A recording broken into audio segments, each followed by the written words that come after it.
حسین ستارہ ابو ہریرہ، نبی کا پیارا ابو ہریرہ۔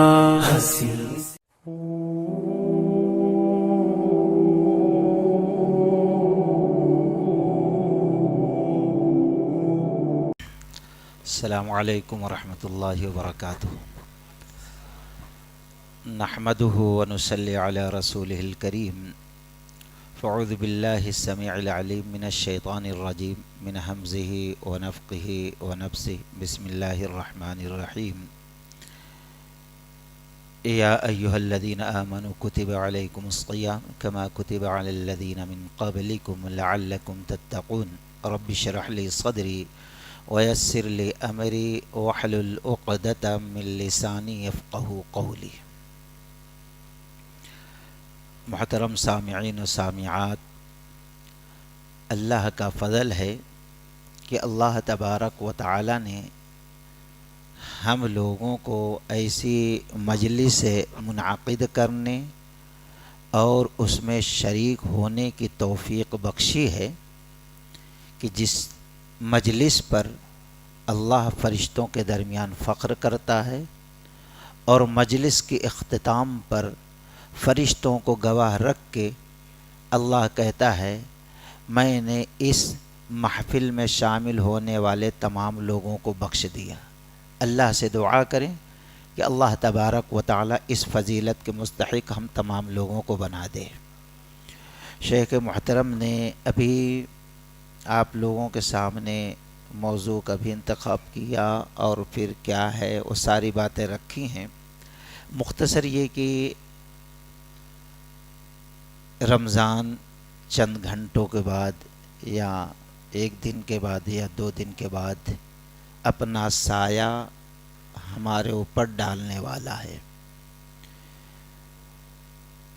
یہ رمضان جو اسلامی کیلنڈر کے حساب سے 9واں مہینہ ہے، بڑی اہمیت اور فضیلت کے قابل ہے، کیونکہ اور مہینوں کے مناسبت سے اللہ تبارک و تعالی نے اس مہینے کو بڑی خاصی خصوصیت عطا فرمائی ہے، جس کو 10-20 منٹ میں گننا یا بیان کرنا مشکل ہی نہیں، ناممکن ہے۔ مختصر یہ کہ یہ مہینے کی خصوصیتیں اگر دیکھیں، چند خصوصیت، پھر اس کے بعد روزے کی فضیلت اگر دیکھیں تو یہ وہ مہینہ ہے جس مہینے کے پورے دن کے اللہ تعالیٰ نے روزے کو فرض قرار دیا ہے۔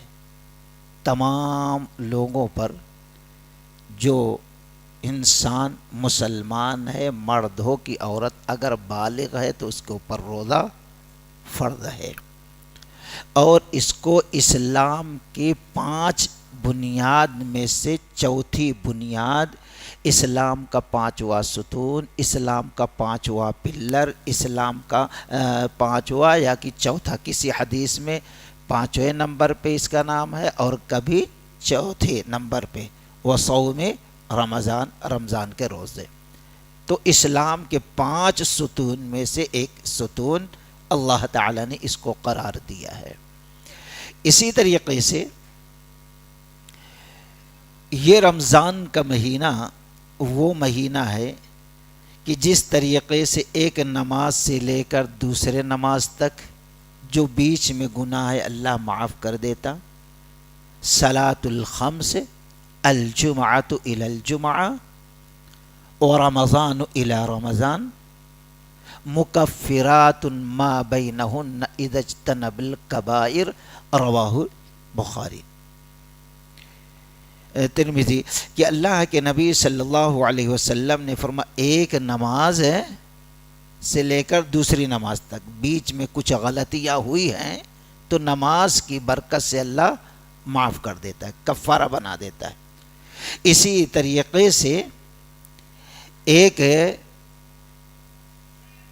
جمعہ سے دوسرے جمعہ تک، الجمعۃ الی الجمعہ، 2 جمعہ کے درمیان جو غلطی خطا ہو گئی اللہ کفارہ بنا دیتا ہے جمعہ کو۔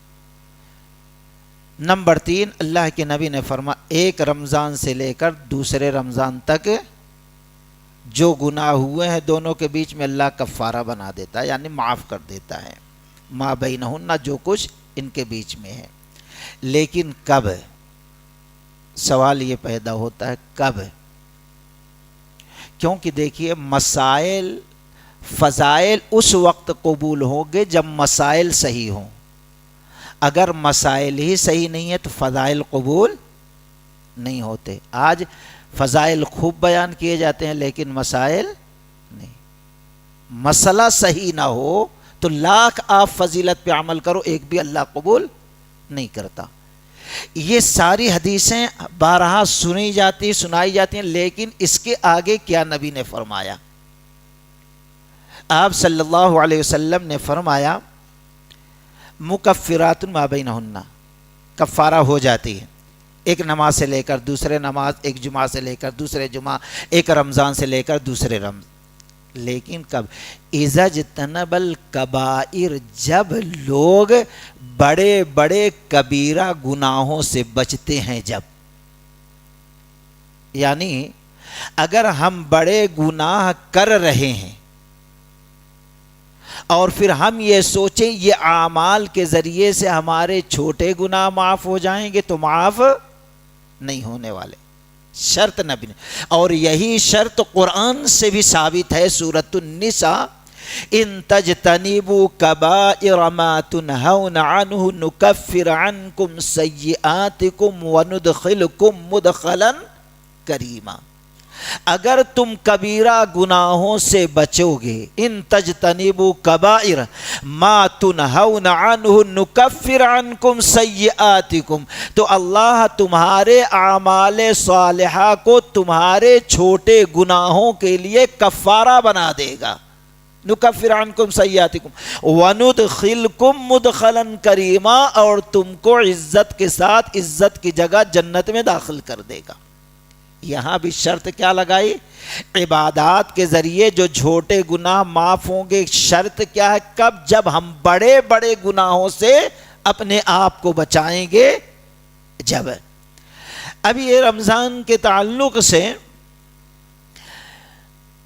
بخاری، ابو داؤد وغیرہ کئی حدیث کی کتاب میں یہ روایت موجود ہے۔ حافظ الحدیث ابو ہریرہ رضی اللہ تعالیٰ عنہ نقل کرتے ہیں کہ نبی علیہ الصلاۃ والسلام نے فرمایا من صام رمضان ایمانا و احتسابا غفر له ما تقدم من ذنبه، جو شخص رمضان کے مہینے میں روزہ رکھتا ہے ایمان اور احتساب کے ساتھ، اللہ اس کے پچھلے سارے گناہ بخش دیتا ہے روزے کی برکت سے۔ اور یہ گناہ ہی ہے جس کے وجہ سے ہمارا رب ہم سے روٹھا ہوا ہے، جس کے وجہ سے آج دنیا میں مسلمانوں پر عذاب مسلط ہے، ذلت رسوائی ہمارا مقدر بن چکی ہے، جس کی وجہ سے ہماری غیرت مر چکی ہے۔ احتساب اور ایمان کے ساتھ جو اللہ کے نبی صلی اللہ علیہ وسلم نے صحابی رسول جب ان کی توبہ قبول ہوئی تو کعب بن مالک رضی اللہ تعالیٰ عنہ کو کہا ہے کعب، جس دن ان کی توبہ قبول ہوئی 50 دن کے بعد، کہا ہے کعب جس دن کسی شخص کے گناہ کو اللہ معاف کرتا ہے، وہ دن جس دن سے وہ اپنے ماں کے پیٹ سے جنم لیا، اس دن سے لے کر اس دن تک جس دن اس کے گناہ معاف ہو رہے ہیں، اللہ کی قسم زندگی کا سب سے بہتر مقدس مبارک دن اس کے لیے ہوتا ہے۔ یہ کوئی معمولی چیز نہیں ہے گناہوں کا بخشنا، ساری مصیبتوں کی وجہ اور سبب یہ گناہ ہے۔ اب ہم روزہ رکھتے ہیں تو اس کی برکت سے پچھلے سارے گناہ اللہ بخش دیتا۔ اسی طریقے سے تراویح کی فضیلت یا قیام اللیل کی فضیلت، تہجد کہیں، صلاۃ اللیل کہیں، جو بھی کہیں،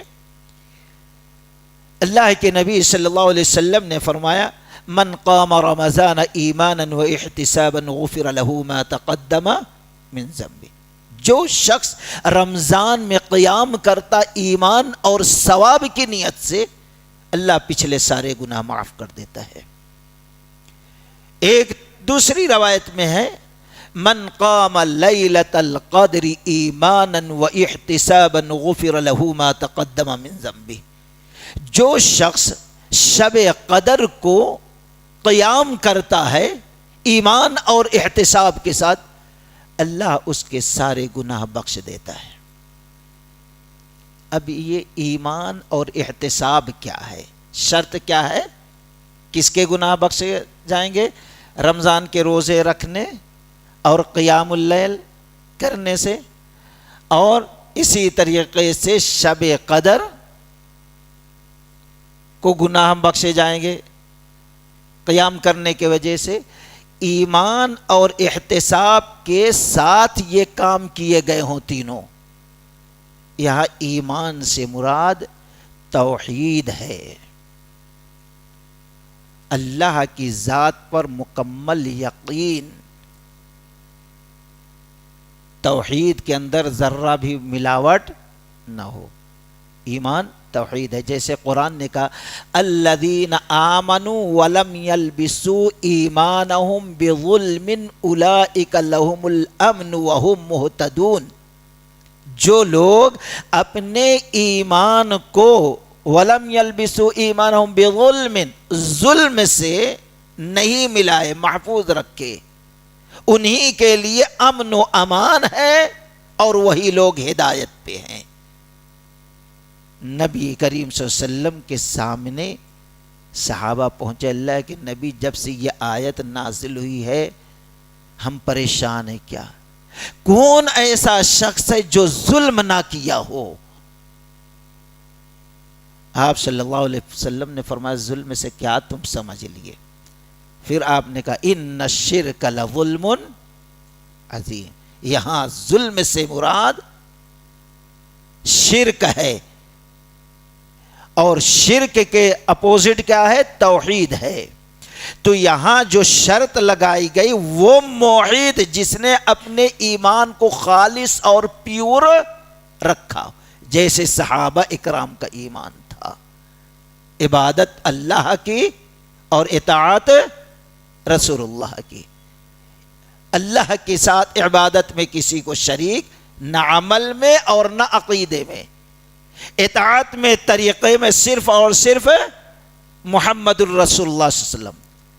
اگر ہمارا خالص ایمان ویسے ہو جاتا ہے تو ایک شرط ہے، اور دوسری شرط احتساب۔ احتساب کس کو کہتے ہیں؟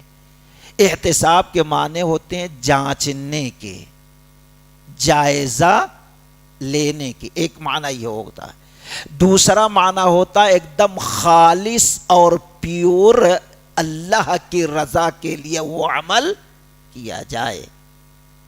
یہ دوسرا مفہوم ہوتا ہے احتساب کا۔ آپ دیکھیں گے بہت کم عملوں کے ساتھ یہ احتساب کا لفظ آیا ہے۔ جنازے کی نماز کے لیے لیا ہے، یہاں تراویح کے لیے ہے، قیام اللیل کے لیے آیا، روزے کے لیے احتساب کا لفظ آیا۔ تیسرا یہ کہ اس طریقے سے ہم رکھیں، یہ اعمال کریں کہ احتساب ہو، جائزہ ہو، کہ ان چیزوں سے بچا جائے جن چیزوں سے اعمال برباد ہو جاتے ہیں۔ یہ ہے احتساب کا مختصر مفہوم۔ ایک تو ایمان صحیح ہو، درست ہو، اور دوسرے احتساب ہو۔ جب رمضان کے روزوں کی فضیلت، جب تراویح کی فضیلت، جب شب قدر میں قیام کی فضیلت ہم کو حاصل ہوگی، ورنہ حاصل نہیں ہوگی۔ اب اگر گناہ معاف نہ ہوں تو بار بار خطیبوں سے، مقررین سے یہ حدیث سنتے ہوں گے امام ترمذی رحمۃ اللہ علیہ اور دوسرے محدثین نقل کرتے ہیں، راوی ابو ہریرہ رضی اللہ تعالیٰ عنہ ہے کہ نبی صلی اللہ علیہ وسلم ممبر پہ چڑھے۔ پہلے کیا معمول رہتا تھا؟ ممبر پہ آپ چڑھتے تھے، سیدھا چلے گئے، ایک سیڑھی دو سیڑھی جس پہ بیٹھنا بیٹھ جاتے تھے، لیکن اس دن گئے سیڑھی پہ چڑھے، رک گئے، رکنے کے بعد ایسا دیکھ رہے ہیں، کہہ رہے آمین۔ صحابہ پریشان، ابھی تک کبھی ایسا نہیں ہوا تھا۔ پھر آگے چڑھے، پھر ایسے دیکھتے رہے، آمین۔ صحابہ پریشان، پھر تیسرے سیڑھی، پھر رکے، کہا آمین، پھر اس کے بعد بیٹھے۔ ہمیشہ آتے تھے، سلام کر کے بیٹھ جاتے تھے، اذان ہوتی تھی، خطبہ شروع ہوتا تھا، مختصر رہتا تھا، لیکن اس دن تو صحابہ کرام کو تعجب ہوا، اللہ کے نبی صلی اللہ علیہ وسلم کبھی ایسا نہیں ہوا، آج کیوں ایسا؟ تو اللہ کے نبی صلی اللہ علیہ وسلم نے فرمایا، میں کیسے آگے بڑھتا، کیسے بیٹھتا؟ میں جیسے ممبر کی پہلی سیڑھی پہ قدم رکھا، جبریل امی آ گئے، اور جبریل امی نے کہا میرے لیے رغم انف عبد دخل علیہ رمضان فلم یغفر لہ، اللہ تعالیٰ اس شخص کے ناک کو خاک آلود کر دے۔ بہت بڑی ذلت ہوتی ہے تو ہم کہتے ہیں ناک جو ہے کٹ گئی یا ناک مٹی میں مل گئی، تو یہاں جبریل آئے ہیں، اس وقت تک نہیں آتے تھے جب تک کہ اللہ کی اجازت، گویا اللہ بھیجا ہے، اور پھر نبی اس وقت تک زبان کو حرکت نہیں دیتے تھے جب تک کہ اللہ کی اجازت نہ ہو۔ آپ کہتے ہیں میں کیسے آگے بڑھوں؟ جبریل آ گئے اور کہا راغب انف عبد، اے اللہ کے رسول صلی اللہ علیہ وسلم، اس شخص کی، اس بندے کی، اس انسان کی ناک کو اللہ خاک آلود کر دے، اس کو ذلیل و رسوا کر دے۔ جو شخص رمضان پا جائے اور پھر رمضان میں اپنی بخشش، اپنی مغفرت نہ کروا لے، جب آپ نے یہ بد دعا دی ہے، گویا رب بھیجا ہے بد دعا دینے کے لیے، اور پھر نبی صلی اللہ علیہ وسلم کو اللہ حکم دے رہا جب جبریل بد دعا دیں تو تم آمین کہو، تو نبی نے کہا، میں نے کہا آمین کہ اللہ اس بد دعا کو جو جبریل علیہ السلام دے رہے ہیں آپ قبول فرما لیں۔ اب اس بد دعا کے قبولیت میں کسی کو کوئی شک شبہ ہو سکتا ہے؟ نہیں ہو سکتا ہے۔ رمضان پائے اور مغفرت نہ کروا لے۔ اب سوال یہ پیدا ہوتا ہے، 2-3 منٹ میں بات ختم کریں، کیسا ہم احتساب کے ساتھ اس مہینے کو گزاریں کہ ہماری بخشش مغفرت ہو جائے؟ سب سے پہلا استقبال رمضان، بہت سارے مسائل بیان کیے گئے ہوں گے، جمعہ میں سنتے ہوں گے، لیکن سب سے بڑی عبادت کون سی ہے؟ سب سے بڑی عبادت روزہ رکھنا ہے، کیا ہے جی؟ الحمدللہ۔ لیکن یہاں پر ابو داؤد ابن ماجہ کی روایت ہے، اللہ کے نبی صلی اللہ علیہ وسلم نے اس شرط کے ساتھ ابو ہریرہ رضی اللہ تعالیٰ عنہ کو 5 نصیحتیں کی ہیں کہ اس پہ عمل کرنا، دوسروں تک پہنچا دینا۔ اس میں سے پہلی چیز کیا ہے؟ اتق المحارم تکن اعبد الناس، تم اللہ کے حرام کردہ چیزوں سے بچ جاؤ، سب سے بڑے عبادت گزار بن جاؤ گے۔ سب سے بڑی عبادت، آپ گناہ کرتے رہیں، روزہ رکھیں، نہیں ہوگا۔ اور سب سے بڑا گناہ کیا ہے؟ شرک، بدعت ہے، ایسے شخص کی بخشش ہی نہیں۔ اور پھر اس کے بعد محارم ہیں، جیسے میں نے حدیث سنائی ہے، اس وقت تک گناہ معاف نہیں ہوگے جب تک کہ محارم سے بڑے بڑے گناہ. بڑے گناہ کیا ہیں؟ بہت سارے ہیں. والدین کی نافرمانی یہ بڑا گناہ نہیں ہے، سود خوری یہ بڑا گناہ نہیں ہے، جھوٹ یہ بڑا گناہ نہیں ہے، فحش بات بولنا سننا دیکھنا یہ بڑا گناہ نہیں ہے، جھوٹوں کے ساتھ دینا یہ بڑا گناہ نہیں ہے، کسی پر بہتان الزام لگانا یہ بڑا گناہ نہیں ہے. آج آپ جو ہے، اللہ کے نبی صلی اللہ علیہ وسلم نے فرمایا من لم يدع قول الزور والعمل به فليس للہ حاجہ. جو شخص روزہ رکھ کر بھی جھوٹ بولنا نہ چھوڑے، جھوٹ بات پر عمل کرنا نہ چھوڑے، فلیس للہ حاجہ، اللہ تعالیٰ کو ضرورت نہیں ہے ان یدع طعامہ و شرابہ، کہ وہ اپنے کھانے پینے کو چھوڑ دے، کوئی ضرورت نہیں ہے. تو گویا جھوٹ آج ہنسی مذاق میں، مائیں بہنیں بچوں کے ساتھ گھروں میں، موبائل میں مسخرہ پن دیکھ رہے ہیں، ٹائم پاس کر رہے ہیں. یہ ساری چیزیں کیا ہیں؟ یہ تو ایسے ہے، آپ آٹا چھاننے کی چھلنی ہوتی ہے، اب اس میں پانی ڈالیں تو بچتا سب گر جاتا. اسی طریقے سے یہ سارے گناہ آپ کرتے جائیں. اب سوچیں رمضان کے سارے اعمال تو کر لیے، فضائل نصیب ہو گئے تو ملنے والے نہیں ہیں.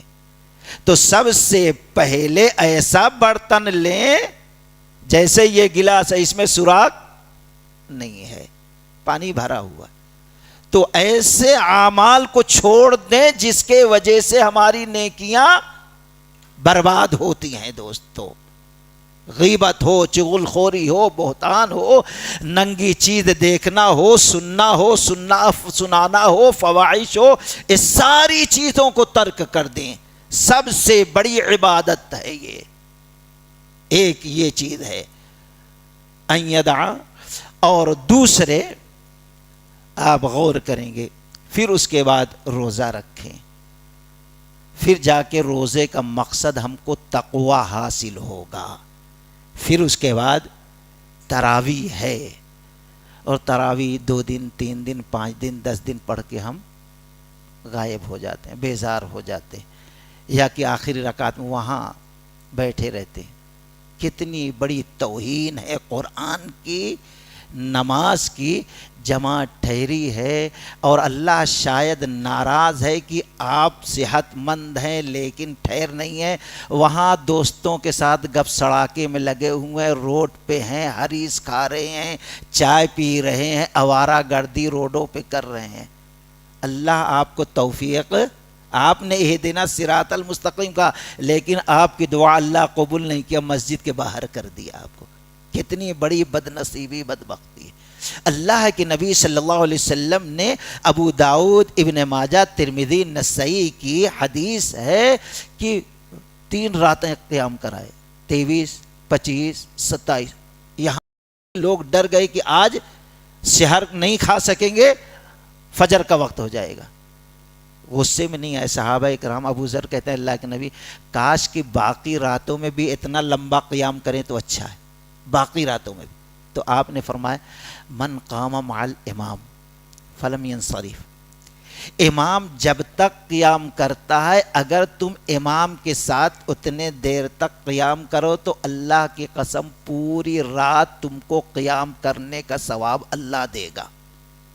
2 مطلب ہو سکتا ہے، ایک تو پوری رات، مطلب یہ پورا مہینہ امام اگر تراویح پڑھا رہا ہے تو اس کے ساتھ پڑھو، ایک مطلب یہ. اور دوسرا مطلب آدھا گھنٹہ وہ تراویح پڑھاتا ہے کہ 1 گھنٹہ پڑھاتا ہے کہ 1.5 گھنٹہ کہ 2 گھنٹہ، بیزار ہو کہ تھک کے مت جاؤ، بلکہ اتنی دیر قیام کر لو، آدھا گھنٹہ، 45 منٹ، 50 منٹ، تو اللہ تعالیٰ پوری رات تم کو اللہ کے سامنے ٹھہر کر قیام کرنے کا اجر و ثواب دے گا. کتنی بڑی فضیلت ہے دوستو. اسی طریقے سے قرآن کی تلاوت ہے. جو شخص قرآن کی تلاوت شروع کر دیتا ہے، اللہ سے اپنا ڈائریکٹ تعلق جوڑ دیتا ہے. اب اس کا تعلق اللہ سے جڑ جاتا ہے، اس زمین کے ذرے کا تعلق آسمان سے اللہ کے عرش سے جڑ جاتا ہے. بڑی فضیلت کی چیز ہے. اللہ تعالیٰ سے دعا ہے کہ اللہ تبارک و تعالیٰ صحیح معنوں میں اس مہینے میں عبادت کرنے اور ان عبادتوں کی حفاظت کرنے کی توفیق رفیق عطا فرمائے. وآخر دعوانا الحمدللہ رب العالمین.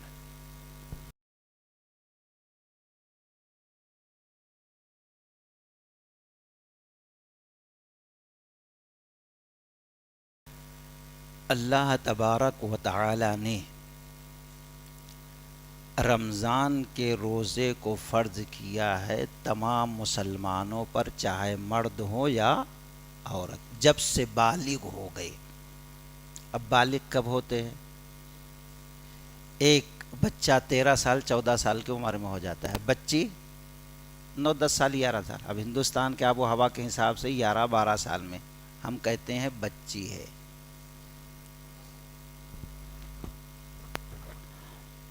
تو اس کے اوپر روزہ فرض ہو گیا اگر بچے یا بچی بالغ ہو گئے. اب جہاں تک ہے کہ امتحان، یہ عذر شرعی نہیں ہے، یہ عذر شرعی نہیں ہے. عذر شرعی ہو تو اب ایسے وقت میں روزہ چھوڑ کے بعد میں اس روزے کی قضا کر سکتے ہیں. عذر شرعی کیا ہے؟ فمن کان منکم مریضا او علی سفر فعدۃ من ایام اخر. اب کوئی بیمار ہے، ایسا بیمار ہو گیا کہ روزہ نہیں رکھ رہا، پریشانی ہے، تو روزہ چھوڑ دے، پھر اس کو گن لے، بعد میں پہلی فرصت میں رمضان گزرنے کے بعد وہ روزہ رکھے. یہاں ایسی کیفیت تو نہیں ہے. اور دوسری چیز یہ ہے کہ یا تو ایسا شخص اتنا بوڑھا ہو گیا ہو، ضعیف ہو گیا ہو، اب روزہ نہیں رکھ سکتا، اب آگے اس کو یقین بھی نہیں ہے کہ وہ صحت پائے گا، ایک دم ضعیف ہو گیا، اس کے لیے اجازت ہے کہ بس فدیہ دے دے اور روزہ نہیں رکھ سکتا. اسی طریقے سے سفر میں ایسے لوگوں کو اجازت ہے. لیکن یہاں پر امتحان یہ کوئی شرعی مسئلہ نہیں ہے، اور اتنا نہیں ہے کہ برداشت نہ کر سکے، نہ اس کو سفر کہیں گے نہ عذر شرعی کہیں گے. ایسے وقت میں تھوڑی تکلیف بھی ہوتی ہے، اچھا خاصا کھا پی لیں اور پھر اس کے بعد چلو بھائی سواری سے نہیں. ویسے بھی یہاں کوئی بچہ بیٹھا رہتا ہے تو باہر کھیلتا رہتا ہے، 24 گھنٹہ اڑ کے تو سوتا نہیں ہے. تو خالی جا کر بیٹھ کے لکھنا ہے، اس میں نہ وہ چیخ رہا ہے، نہ دوڑ رہا ہے، نہ کوئی کام کر رہا ہے کہ اس کو بھوک لگے گی، پیاس لگے گی، نہیں رکھ پا رہا ہے توڑ دو. تو یہاں تو کوئی ایسا مسئلہ نہیں ہے. اگر تھوڑی تکلیف بھی ہوتی ہے، صحابہ اکرام سوچو اپنے معصوم بچے کو روزے کی ٹریننگ دیتے تھے. اس طریقے سے چھوٹے چھوٹے بچے رہتے تھے، روزہ رکھواتی تھی عورتیں، اور بھوک پیاس سے جب بچہ رونے لگتا تو اس کو کھلونا دے دیتے تھے، وہ کھیلتے رہتی تھی یہاں تک کہ افطار کا وقت. جب اس وقت کی خواتین نفلی روزے میں اس طریقے سے عادت ڈالتی تھی، تو آج ہماری ماؤں بہنوں کو بھی چاہیے کہ اپنے معصوم بچوں کو روزہ رکھوائیں اور ان کو امید دلائیں. چلیے آپ جو ہے یہ رمضان ملا ہے، یہ رمضان، اب اس کے بعد رمضان نہیں ملا تو کیا کریں گے؟ ہے کچھ؟ چلے گیا. پچھلے سال کتنے لوگ تھے رمضان میں؟ بہت سے لوگ. ہم لوگ اپنے ہاتھ سے دفنا کے قبر میں سو رہے ہیں. ہو سکتا ہے اس کے بعد ہم میں سے کون رہتا کون نہیں، کون قبر میں جاتا کون رہتا. اللہ تعالیٰ سوال کر لیا تو کیا جواب دے؟ تو یہ کوئی عذر شرعی نہیں ہے. وَمَن يَتَّقِ اللَّهَ يَجْعَل لَّهُ مَخْرَجًا. اگر کوئی شخص اللہ کی ناراضگی، اللہ کی نافرمانی سے بچنے کے لیے ایک دروازہ چھوڑ دیتا ہے تو اللہ کئی دروازے کھول دیتا ہے اس کے لیے.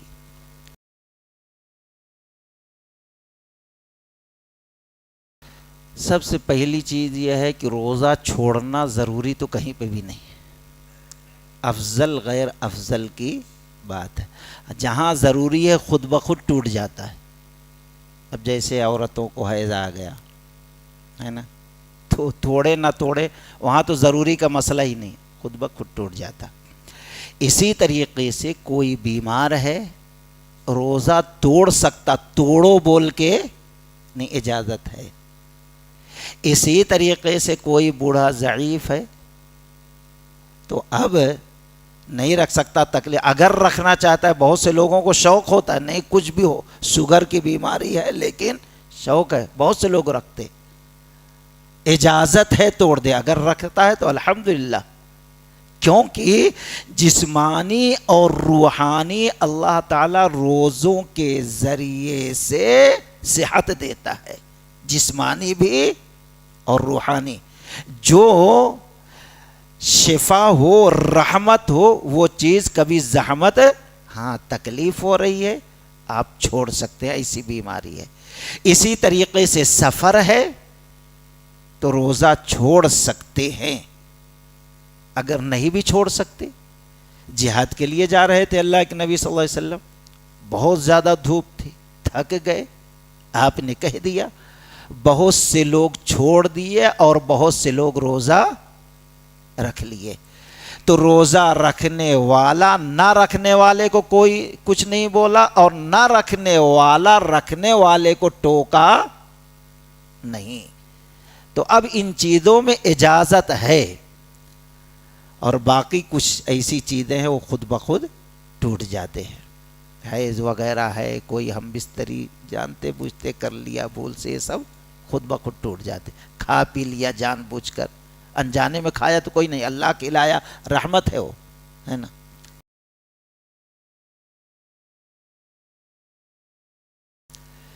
سب سے پہلی چیز، جب نص موجود ہو، قرآن اور حدیث موجود ہو، تو فتوے کی ضرورت پڑتی نہیں، یا کبھی ایسے حالات ہو جاتے ہیں، حالات کے حساب سے مسائل بدل جاتے ہیں۔ نبی صلی اللہ علیہ وسلم کے زندگی میں خواتین آ رہی تھی کہ نہیں آ رہی تھی؟ آپ نے مسائل بھی بیان کیے ہیں، بخاری ترمذی دیکھ لیجئے کہ آپ صلی اللہ علیہ وسلم نے فرمایا، جب امام نماز پڑھا رہا ہے، بھول چوک ہو گئی، غلطی کر رہا ہے، اب مرد لوگ کیسا بتائیں گے؟ جیسا 2 رکعت کے بعد بیٹھنا ہے، اب ٹھہر رہا ہے امام، تو کیا کہیں گے؟ سبحان اللہ، سبحان اللہ۔ پھر آپ نے، اب مردوں کو نہیں یاد آ رہا ہے کسی کو، تو آپ نے فرمایا وَتَصْفِيقُ النِّسَاء، عورتوں کو چاہیے کہ سبحان اللہ کہنے کی اجازت نہیں، عورتیں نماز میں آ سکتی ہیں، جبھی تو مسائل بتائے جا رہے ہیں۔ عورتیں آ سکتی ہیں جب آپ صلی اللہ علیہ وسلم نے دیکھا ایک مرتبہ مسجد نبوی سے نکل رہی ہیں، مرد بھی نکل رہے ہیں تو خلط ملط ہو رہا ہے، تو آپ نے فرمایا اے عورتوں کی جماعت، تمہارے لیے مناسب ہے تھوڑا راستوں کے بیچوں بیچ نہیں بلکہ کنارے سے چلو۔ یہاں تک کہ صحابیات اس طریقے سے کنارے سے چلتے تھے کہ کپڑا دیوار میں کچھ رہتا اٹک جاتا تھا، اور پھر مرد عورت کا اختلاط نہ ہو، آپ مسجد میں عورتوں کے لیے الگ سے گیٹ اور دروازہ بھی بنا دیا، اور اس پر آج تک بھی الحمدللہ عمل ہو رہا ہے۔ عمر رضی اللہ تعالی عنہ کی بیوی آتی تھی، آپ کو پسند نہیں تھا، لیکن چونکہ اللہ کے نبی نے فرمایا لا تمنعوا اماء المساجد، اللہ کے بندیاں جب مسجد کو آتی ہیں تو خبردار ان کو اللہ کے گھر پہ آنے سے کوئی روکے نہ۔ جب حدیث تھی تو عمر رضی اللہ تعالیٰ عنہ روکنے سے رک گئے، نہیں روکتے تھے۔ تو ایک نہیں دسیوں حدیث ہے کہ الحمدللہ صحابیات نماز میں آتی تھیں اور روکنا نہیں چاہیے۔ اب بھائی کیا گڑبڑی، بازار میں جا رہے ہیں تو ناجائز نہیں، درگاہوں کو جا رہے ہیں تو نہیں، ہر جگہ جا رہے ہیں تو اب یہاں کیا نبی صلی اللہ علیہ وسلم کی زندگی میں عورت نکلی تو باہر زبردستی اس کی عزت نہیں لوٹی؟ اتنا بڑا حادثہ ہونے کے بعد بھی اللہ کی قسم نبی صلی اللہ علیہ وسلم نے مسجد میں آ کر نماز پڑھنے سے عورتوں کو روکا. اب اس سے زیادہ کیا ہو سکتا ہے؟ یہ حادثہ تو نبی کی زندگی میں ہو گیا تھا لیکن آپ نے روکا نہیں. یہ حالات بتا کر نبی کی سنت، نبی کے فرمان، نبی کی شریعت کی مخالفت کرنا یہ مناسب نہیں ہے دوستو. آ سکتے اور بدرجہ اولا آج آنا چاہیے، کیونکہ جب دین کی بات سیکھیں گی، اچھا ماحول ملے گا تو ان کی اصلاح ہوگی اور وہ اپنے بچوں کے، اپنے گھر والوں کی اصلاح کریں گے. اس طریقے سے معاشرہ سدھرے گا. آج ہم دیکھتے عورتوں کے سدھرنے سے گھر جتنا سدھر رہا ہے، مردوں کے سدھرنے سے اتنا نہیں سدھر رہا ہے. تو آنا چاہیے. ہاں اگر کوئی پردے کے لیے اور زیادہ چھپ کے نماز پڑھ رہا ہے تو الحمدللہ گھر پڑھ سکتے، لیکن مسجد میں آنے کی اجازت ہے.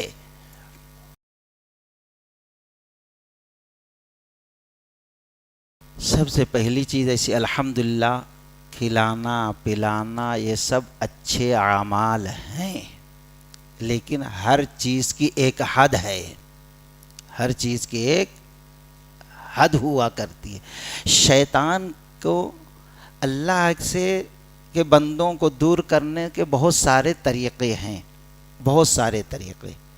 شرک، کفر، بدعات، وہاں اگر نہیں ملوث کر سکا حرام چیز نہیں تو ناجائز چیز نہیں تو بہت سے ایسے لوگوں کو آپ دیکھیں گے سنت ہی چاہے نا نفل نہ چھوڑ دو، کوئی ضروری تھوڑی ہے، ختم. یہ کون کہہ رہا ہے؟ شیطان کی طرف سے آ رہا ہے دماغ میں ہمارے. نہیں تو نبی سے محبت کرنے والوں کے لیے کوئی معاملی بات، نبی کا فرمان آ گیا بس. اور بہت سے لوگ مستحبات میں جا کر فرائض چھوڑنے لگتے ہیں. یہ سب شیطان کے جال ہے، یہ سب شیطان کا طریقہ ہے. تو اب ایسے وقت میں ہم دیکھیں آخر کیا چیزیں آڑے آ رہی ہیں. اب مثال کے طور پر افطار کا وقت ہے، افطار کا وقت. اب افطار کا وقت اتنا اہم ہے، جو روزے دار اللہ سے مانگے اس کی دعا رد نہیں ہوتی. اور سب سے بڑی عبادت اگر کوئی ہے تو دعا ہے. وقال ربکم ادعونی استجب لکم، تمہارے رب سے تم دعا مانگو قبول کرے گا. ان الذین یستکبرون عن عبادتی، اللہ تعالیٰ نے فرمایا جو لوگ اللہ کی عبادت سے تکبر کرتے ہیں اللہ جلد ان کو دوزخ میں داخل کر دے گا. اب اتنی بڑی عبادت ہے جس سے اللہ بہت خوش ہوتا ہے. اب ایسے وقت میں کوئی افطار کا بہانہ کر دے. اب عورتیں کہہ دیں نہیں بھائی مہمان آ رہے تھے ڈش، تو بھائی مہمان آ رہے تھے پہلے سے معلوم ہے، ایک چیز دعوت دینا ہے پہلے سے معلوم ہے، تو وہی تھوڑا پہلے بنا لیتے. 10 قسم کی ڈش بنانے کے بجائے تھوڑا بنا لو بھائی. رمضان کھانے کے لیے تو نہیں آیا ہے، تھوڑا بناؤ. 1 سالن بنا لو، کھانا بنا لو، 2 بنا لو، اس میں کتنا وقت لگتا. یہ تھوڑی ہے کہ ایک دم گرم ہی گرم کھلاؤ اسی وقت بنا کے توا سے اتار کر. تھوڑا پہلے کر لیں، دسترخوان لگا دیں اور پھر اس کے بعد 15-20 منٹ پہلے اپنے دعا میں مصروف ہو جائیں. دونوں چیزیں ہو جائیں گی، وہ بھی ثواب اور یہ بھی ثواب. آخر تک لگے رہنا تو ظاہر بات ہے وہاں اللہ کو خوش نہیں کرنا، مہمان کو دکھانا ہم دیکھو کتنے بڑے میزبان ہیں، کتنی زبردست مہمان نوازی کرنے والے ہیں. دکھانا ہی مقصد ہے، ریا مقصد ہے اللہ ماشاء اللہ۔ تو اس طریقے سے اصل میں کیا ہے، لوگ زندگی ملی ہے ابھی اس کی اہمیت نہیں سمجھ رہے ہیں، رمضان کے اہمیت کو نہیں سمجھا۔ اللہ کی قسم صحابہ کو دیکھیے، اسی طریقے سے ہمارے اسلاف جو گزرے ہیں، رمضان کے 6 مہینہ پہلے سے، ابھی رمضان نہیں آیا، 6 مہینہ پہلے سے دعا کرتے تھے اللہ رمضان تک پہنچا دے، 6 مہینہ پہلے۔ اور جب رمضان گزر جاتا تھا تو اللہ کی قسم 6 مہینہ دعا کرتے تھے اللہ رمضان میں جو عبادتیں کی ہے ان عبادتوں کو قبول کر لے، یعنی قلبی طور پر پورا سال ان کا رمضان سے جڑا رہتا تھا۔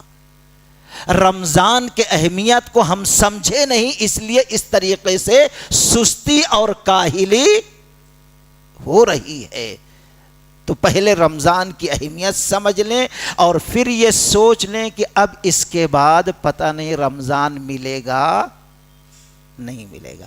اللہ کے نبی صلی اللہ علیہ وسلم جا رہے ہیں، اللہ تعالیٰ نے خبر دے دیا، نئی قبر تھی وہاں پر آپ اتر گئے۔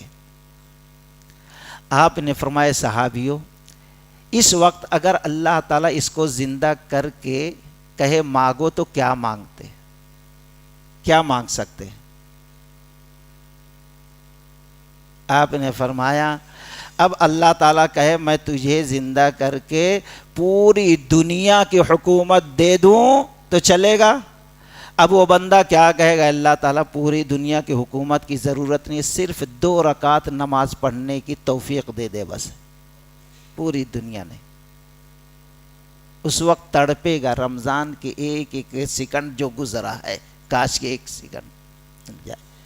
تو یہ اہمیت اگر سمجھ میں آ گئی اور پھر یہ حقیقت سمجھ میں آ گئی کہ ہم نے کتنے مردوں کو سال میں دفنایا ہے اپنے ہاتھوں سے، کتنوں کو نہلایا ہے، اب اس کے بعد یہ رمضان آئندہ ملے گا کہ نہیں ملے گا، آخری رمضان زندگی کا سمجھ لیں تو دیکھیے یہ سارے خرافات سے بچ سکتے ہیں۔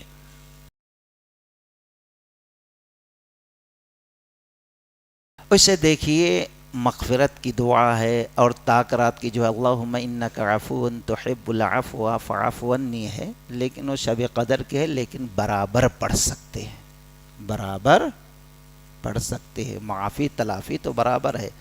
لیکن ایسے بہت ساری دعائیں، چاہے قرآنی دعائیں ہوں اور دوسری دعائیں ہیں، استغفار سب سے، استغفر اللہ الذی لا الہ الا هو الحی القیوم وَأَتُوبُ إِلَيْكَ۔ ایک خاتون آئی، البانی رحمۃ اللہ علیہ الصحیحہ کے اندر نقل کرتے ہیں، الصحیحہ میں ایک خاتون آئی، کہا اللہ کے نبی صلی اللہ علیہ وسلم میں بہت بوڑھی ہو گئی ہوں، کمزور، پہلے طاقت تھی، جسم مضبوط تھا، لمبا لمبا قیام، زیادہ روزے رکھتی تھی، نوافل پہ عمل ہوتا تھا، ساری چیزیں، لیکن اب عمل بہت کم کر پا رہے ہیں۔ تو آپ صلی اللہ علیہ وسلم نے ہمیں کچھ ایسا عمل بتا دیے جس کی وجہ سے جہنم سے بچ جاؤں اور جنت میں داخل ہو جاؤں۔ تو آپ صلی اللہ علیہ وسلم نے کہا سبحان اللہ کہو 100 مرتبہ، 100 مرتبہ سبحان اللہ۔ فائدہ کیا ہوگا؟ اسماعیل علیہ السلام کے اولاد میں سے 100 غلام آزاد کرنے کے برابر اللہ تم کو ثواب دے گا، صرف 100 مرتبہ سبحان اللہ سبحان اللہ۔ پھر آپ نے کہا تم الحمدللہ کہو 100 مرتبہ۔ اے ام ہانی رضی اللہ تعالیٰ عنہ، اگر تم 100 مرتبہ الحمدللہ کہتی ہو تو 100 گھوڑے، اور ایسے گھوڑے جس پر ساز و سامان لدا ہو، مال و دولت لدی ہو، تو ساز و سامان کے ساتھ 100 گھوڑے اللہ کے راہ میں صدقہ کرنے کے برابر اللہ تم کو اجر دے گا، اگر الحمدللہ 100 بار کہہ لیتے ہو. اے ام ہانی رضی اللہ تعالیٰ، تم کہتے ہو تمہارے جسم میں مضبوطی نہیں، اب ضعیف ہو گئی، کمزور ہو گئی، تو سنو، تم اللہ اکبر 100 مرتبہ کہو تو 100 اونٹ اللہ کے راہ میں صدقہ کرنے کے برابر اللہ تم کو اجر ثواب دے گا. اور لا الہ الا اللہ افضل الذکر، افضل الذکر، سب سے افضل ذکر. نبی صلی اللہ علیہ وسلم نے فرمایا کوئی ہے تو لا الہ الا اللہ، لیکن اس کے معنی، اس کے مفہوم، اس کے تقاضے کو سمجھ کر حضور قلب کے ساتھ لا الہ الا اللہ پڑھتے ہیں تو اس کی فضیلت بارہا سنے ہوں گے. امام ترمذی رحمۃ اللہ علیہ نقل کرتے ہیں کہ اللہ کے نبی صلی اللہ علیہ وسلم نے فرمایا میدان محشر قائم ہے، ایک شخص کو لایا جاتا ہے، اب اس کے گناہوں کا رجسٹر کھول دیا جاتا ہے. کتنے رجسٹر؟ 1 2 چھوٹے چھوٹے کاپی نہیں ہے، ایک رجسٹر یہاں سے لے کر جہاں تک آپ کی نگاہ جاتی ہے، 1 کلومیٹر 5 کلومیٹر کہاں تک جاتی ہے، ایک رجسٹر اتنا بڑا ہوگا اور اس میں سارے گناہ زندگی کے لکھے ہوں گے. اس طریقے سے 90 پر 9 رجسٹر اس کے گناہوں کے ہوں گے، 99 رجسٹر. اتنے گناہ، سارے رجسٹر گناہوں سے بھرے ہوئے. اعمال صالحہ اور برائیاں وزن کی جاتی ہے، نیکیوں کا رجسٹر، برائیوں کا. تو جس میں برائیوں کا رجسٹر ہے، جس پلڑے میں ترازو کے، وہ جھک جا رہا ہے اور نیکیوں کے پنکھے کے برابر اونچا ہو جا رہا، ہلکا پڑ جا رہا. اللہ کی رحمت جوش میں ہوگی، اللہ تعالیٰ کہے گا دیکھ تیرے سامنے رجسٹر ہے، اچھا دیکھ لے کہیں ان فرشتوں نے ظلم تو نہیں کیا، جو گناہ نہیں کیا لکھ دیا ہو یا بھول کر لکھ دیا ہو، اور ابھی بھی کوئی نیکی تجھے یاد ہو جس کو شاید فرشتوں نے نہ لکھا ہو، تو نے رات کے اندھیرے میں کیا ہو، کب کیا ہو، بھول گئے ہو، نہ لکھے ہو، یاد تو کر. نہیں، اللہ پوری نیکیاں موجود ہیں رجسٹر میں. تو اللہ کہے گا یاد کر، یاد کرے گا اللہ. تو اللہ تعالیٰ کہے گا دیکھو وہاں پر ایک پرچی پڑی ہوئی ہے، چھوٹا سا ٹکڑا کاغذ کا، اللہ رکھ دے. ہو سکتا ہے کہے گا اللہ اتنی بڑی بڑی نیکیاں جب ہلکی پڑ گئی تو اب یہ کاغذ کا ٹکڑا. اللہ کہے گا میرے بندے لا، تو ڈوبنے والے کو تنکے کا سہارا کافی ہوتا ہے. اللہ کی رحمت کس ادا سے جوش میں آئے نہیں بول سکتے ہیں. ایک شخص کو اللہ بخش دیا، دیکھا اس کو عرش کے نیچے، کیا عمل کیا تھا؟ کچھ نہیں، راستے میں جا رہا تھا، ایک نقصان دہ چھوٹا سا پتھر یا کنکر پڑا ہوا تھا، رک کر اس کو جھک کر اٹھایا، پھینک دیا کہیں کسی بھائی کو تکلیف نہ ہو. یہ ایک ادا اللہ کو اتنی پسند آئی، سب گناہ معاف کر دیا اور سیدھا جنت میں داخل کر دیا. کون سی ادا کیا پسند آ جائے. تو اب اللہ کے نبی صلی اللہ علیہ وسلم نے فرمایا نہ چاہتے ہوئے بھی لیکن نیکیوں کے پلڑے میں وہ چھوٹا سا ٹکڑا رکھا، رکھتے ہی اب نیکیوں کا تراز پلڑا جو ہلکا تھا ایک دم نیچے آ گیا، برائیوں کا اوپر. اس پر کیا لکھا ہوا تھا؟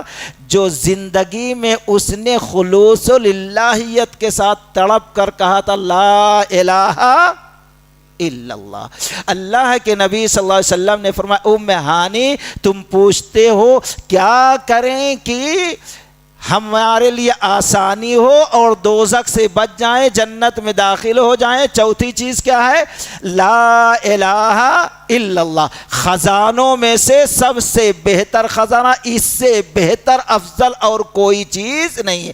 اب اس سے زیادہ جو پڑھے گا وہ بہتر ہو سکتا ہے، ورنہ کوئی بہتر دنیا میں ہو سکتا نہیں ہے. تو یہ 4 جملے سبحان اللہ، الحمدللہ، اللہ اکبر، لا الہ الا اللہ.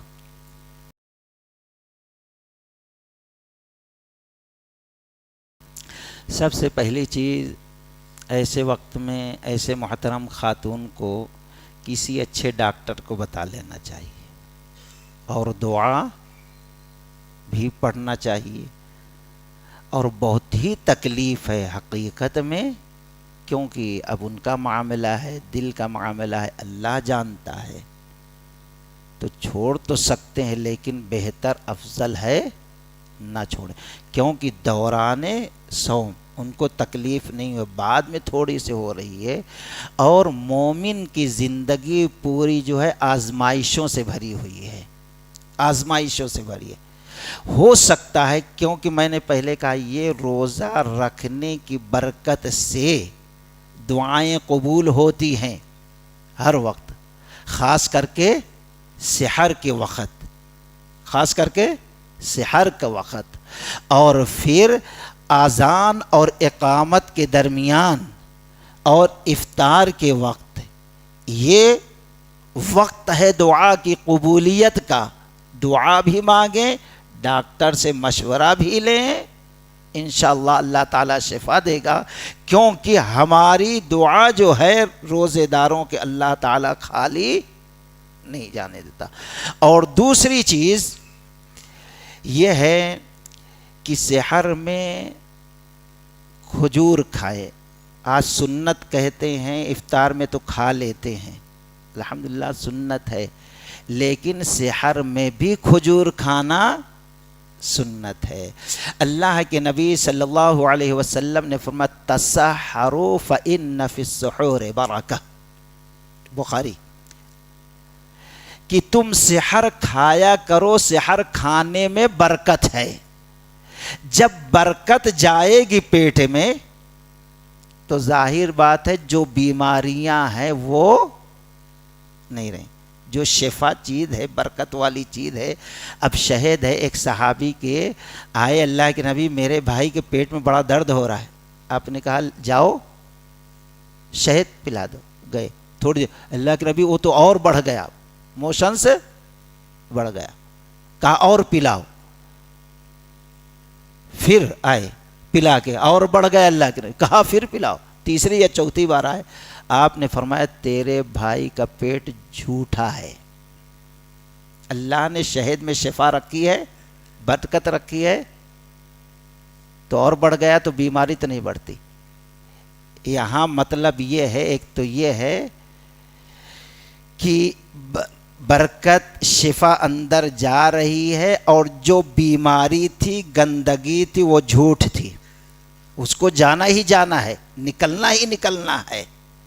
تو جب شفا جا رہی ہے، پی رہا، جو جس کی جگہ وہ نہیں ہے وہ بیماری اب پیخانے کے ذریعے جو خوب پیخانہ ہو رہا ہے، گھبرانے کی ضرورت نہیں، بیماری نکل جا رہی. اسی طریقے سے اگر سحری کو سنت اور برکت سمجھ کے کھائیں تو انشاءاللہ برکت جا کر بیماری کی تکلیف کی وجہ نہیں بنے گی، بلکہ شفا، رحمت، برکت کی وجہ بنے گی. ایک چیز. اور دوسری چیز امام ابو داؤد رحمۃ اللہ علیہ ابو داؤد شریف کے اندر نقل کرتے ہیں نعمہ سحور المؤمن التمر، کہ سب سے بہترین مومن کے سحر کیا ہوتی ہے جو کھاتا ہے؟ کھجور ہوتی، سب سے بہترین. آج کیا ہے، بھوک نہیں لگنا، پیاس نہیں لگنا، عورتیں جو ہے 10 قسم کے ڈشز تیار کر دیتے، 25 قسم کے ساری ڈشیں رہتی ہیں، لیکن جو سنت ہے وہ کہیں نظر نہیں آتی. نظر آئے گی افطار میں اکا دکا، لیکن یہاں مسجدوں میں بھی کراتے ہیں تو کھجور نام کی اللہ ماشاء اللہ چند کھجور اگر کھا لے تو ایک تو نبی نے کہا مومن کی سب سے بہترین سحر کیا ہے؟ تمر، کھجور ہے. چند کھجور کھا لے، ایک تو برکت چلی گئی، اور دوسرے سب سے بہترین غذا گئی. تیسرے کھجور میں شفا ہے، انشاءاللہ اس کی برکت سے اللہ اس بیماری سے بھی ہو سکتا ہے نجات دے دے. اللہ سے اچھی امید رکھیں، اور دماغ کو جیسے فٹ کریں گے اسی حساب سے ہم اللہ کو پائیں گے. اس لیے 10 قسم کے اتنا آج جو لوگ سحر کھاتے ہیں یہاں تک اڑس لیں گے, دم نہیں. اب تھوڑی دیر میں, ارے 15 منٹ نماز میں باقی, چلو لیٹیں گے, بھس, اب 10 بجے تک سوئے نہیں. ایک تو یہ سنت کی خلاف ورزی ہوئی, دوسری یہاں تک کھا لیے, اب سو گئے, نماز گئی, ذکر و اذکار گیا, اور کتنے کام کا نقصان ہوا.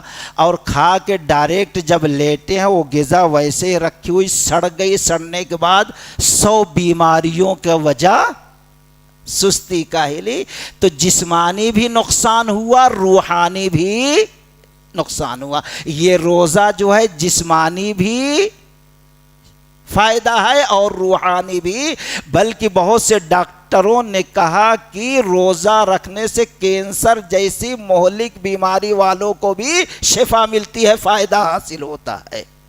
یاد رکھیں اس کو. تو اللہ سے اچھی امید رکھیں. وہ دعا کا وقت رہتا ہے, تھوڑا سحر کھائیں, اس میں کھجور بھی کھا لیں تو بہت افضل بہتر ہے. انشاءاللہ کچھ دن ایسا کر کے دیکھیں, اللہ تعالیٰ شفا دے گا.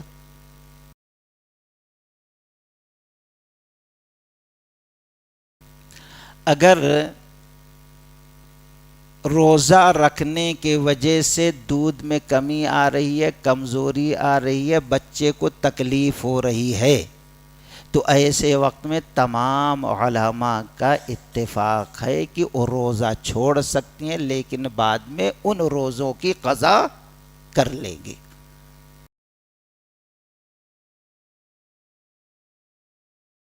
یہاں تو اور چیزوں سے روکا نہیں گیا, ترغیب دی گئی ہے. اور کئی دفعہ ایسا بھی ہوا اچانک ہی صحیح مجبوری پہ 6, 7, 8, 9 کھجور کھا لیا تو الحمدللہ روزہ بڑا آرام سے گزرا ہے. ایک تو اسی پر اکتفا کیا جائے, الحمدللہ شام تک آپ کو بھوک کمزوری نہیں ہوگی. اور دوسری چیز یہ ہے, دوسرے غذا کو کھا سکتے, ممانعت نہیں ہے, لیکن اس کے ساتھ ساتھ جیسے افطار میں ہے, پہلے کس سے ابتدا کرتے ہیں, کھجور سے کر لیتے ہیں, بعد میں کچھ اور کھا لیتے ہیں. ناجائز تو نہیں کہہ سکتے, ہے نا, غلط تو کوئی نہیں کہتا. تو اسی طریقے سے اس میں اور چیزیں جہاں کھا رہے ہیں اس میں اپنے لیے یہ کھجور کو بھی معمول بنا لیجئے, 3, 5, 7 جیسا کھا سکیں.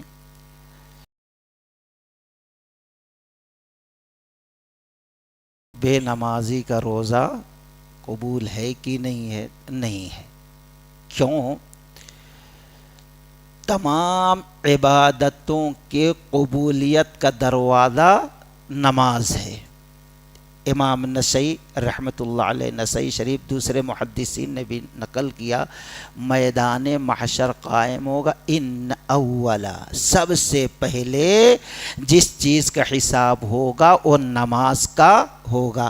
فَإِن صَلَحَتْ فَقَدْ أَفْلَحَ وَأَنْجَحَ, نماز اگر صحیح سالم رہی, جتنے نماز کی ضرورت تھی اتنی نماز ہے, تو ظاہر بات ہے اب دوسری عبادت کے یہ دروازہ تو کھل گیا, اب دوسرے عبادت بھی قبول ہوگی. یقیناً وہ کامیاب ہوا, ناکام ہوا, وَإِن کامیاب ہوا, وَإِن فَسَدَتْ فَقَدْ خَابَ. اللہ کے نبی نے فرمایا لیکن جس کے نماز میں بگاڑ, جتنے نماز کی ضرورت تھی اتنی نماز اس نے نہیں پڑھا تو شخص نقصان اٹھایا. جب اعمال کی قبولیت کا دروازہ ہی نہیں کھولے تو پھر جیسے کوئی شخص لاکھ عبادتیں کر رہا ہے لیکن ایمان نہیں لایا تو اس کا کوئی عمل قبول ہے نہیں. نماز نہیں پڑھتا, اور تقریباً تمام ابھی بڑے بڑے جو مفتی وغیرہ تھے, ابن باز علیہ الرحمہ وغیرہ, ان لوگوں کا یہی فتویٰ ہے کہ جو شخص روزہ رکھتا ہے لیکن نماز نہیں پڑھتا اس کا روزہ قابل قبول نہیں ہے.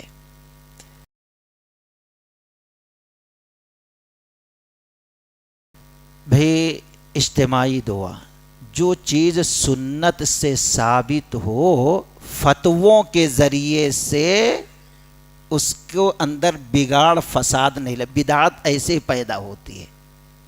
بدعت نبی سے صحابی سے ثابت, جو چیز ثابت نہ ہو اس کو بہتر سمجھنے کا مطلب یہ ہے نبی صلی اللہ علیہ وسلم سے آگے بڑھنا. لا تقدموا بین، اگر افضل ہوتا بہتر ہوتا تو کوئی ایسا بہتر عمل نہیں ہے دنیا کے کامیابی اور آخرت کی کامیابی کے لیے جس کی نشاندہی پیارے نبی صلی اللہ علیہ وسلم نے نہ کی.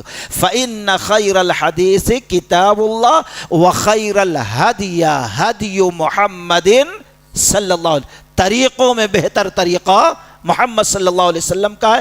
اور پوری زندگی آپ دیکھیں گے نبی کو زندگی میں 9 رمضان ملا، لیکن 9 رمضان میں سے کبھی آپ نے افطار کے وقت ساتھ میں، جب کہ اعتکاف بھی 10 دن کے آتے تھے، اعتکاف کے ایام میں بھی چلو بھائی ہم لوگ معتکف ہیں، آؤ میں دعا کرتا ہوں تم لوگ آمین کہو، ایسا بھی ثابت.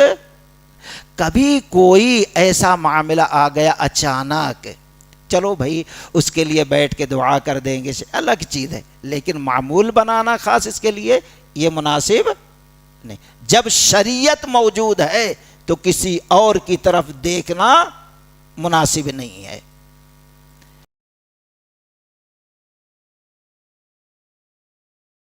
اگر ضرورت ہے تو کرا سکتے ہیں، اس کا ثبوت حدیث میں موجود ہے، اور کچھ ایسے ہیں کہ نہیں کرا سکتے. لیکن اگر ضرورت پڑ گئی حجامے کی اہم تو کرا لینا، اور اگر ضرورت نہیں ہے تو رمضان کے بعد کہیں. یا یوں محدثین نے کہا اگر حجامہ کرانے سے کمزوری آ جاتی ہے، روزہ پورا کرنے میں تکلیف دقت محسوس ہو رہی ہے تو روزہ رکھ کے حجامہ نہ کرائیں. اگر ہٹے کٹے ہیں حجامہ کرانے سے کوئی فرق نہیں پڑتا تو حجامہ کرا لے سکتے ہیں.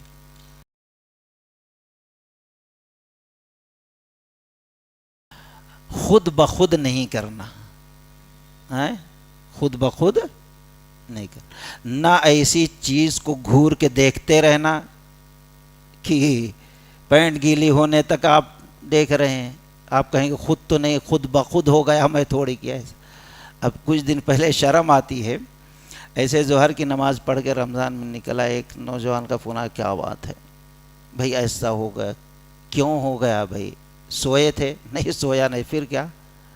شرم آتی ہے بولتے ہوئے، لیکن اسی لیے پردہ کہا گیا، اسی لیے دیور کو موت کہا گیا، موت سے جیسا بھاگتے ویسے. کہتا ہے میری بھابھی پانی نہا کے ویسے ہی آ گئی، ساڑی پہنے اور سر کھلا تھا، مجھ سے برداشت نہیں ہو سکا، احتلام ہو گیا. اللہ اکبر. سوچو اتنی گندی سوچ، اتنی غلیظ سوچ. نظر پڑ گئی فوراً ہٹ جانا تھا بھائی، یہی تھے، یا بھابھی کو ہٹ جانا تھا، ایک دوسرے کو دیکھ لیتے رہے. روزہ تو ظاہر بات ہے یہ توڑا گیا ہے نا. فون میں ایسی چیز، ہم نے کہا اللہ کے نبی صلی اللہ علیہ وسلم واضح طور پر روزہ رکھ رہے ہو تو ایسے وقت میں آنکھ کا بھی روزہ ہے، آنکھ کا، کان کا، دل کا، ہر چیز کا روزہ ہے. ایسی چیز کی طرف دماغ نہ لے جاؤ. اگر گیا اچانک اعوذ باللہ پڑھو کسی اور چیز میں. ہاں آپ سوئے ہوئے ہیں، خود بخود ہو گیا تو روزے کے ثواب میں کوئی فرق نہیں.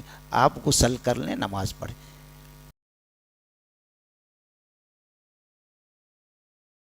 آج کل یہ مسئلہ بہت چلا ہے. ہم نے کہا جب اللہ کے نبی صلی اللہ علیہ وسلم کی حدیث کھلم کھلا واضح ہے، یہ قیاس، یہ کل ایسا تھا، آپ مجبور تھے، رب مجبور نہیں تھا، ہر چیز پر وہ قدرت رکھتا ہے. اس وقت کچھ بھی ہو کہ اللہ کے نبی صلی اللہ علیہ وسلم نے فرمایا چاند دیکھ لو تو روزہ رکھو، اور نہیں دیکھے تو اب 30 دن پورا کرو. گرد غبار ہے آسمان پہ 29 کو، بادل ہے، ابر ہے، چاند نہیں دکھ رہا ہے. تو اللہ کے نبی ایزی بتا دی، آسان، کہ 30 پورا کر لو. یہ ہے. اب اس کے مطابق عمل صحابہ نے کیا، کیونکہ سب سے بہتر اگر کوئی شخص نبی کے فرمان کو سمجھنے والا ہے، عمل کر کے بتانے والا ہے، تو کون تھے؟ صحابہ اکرام۔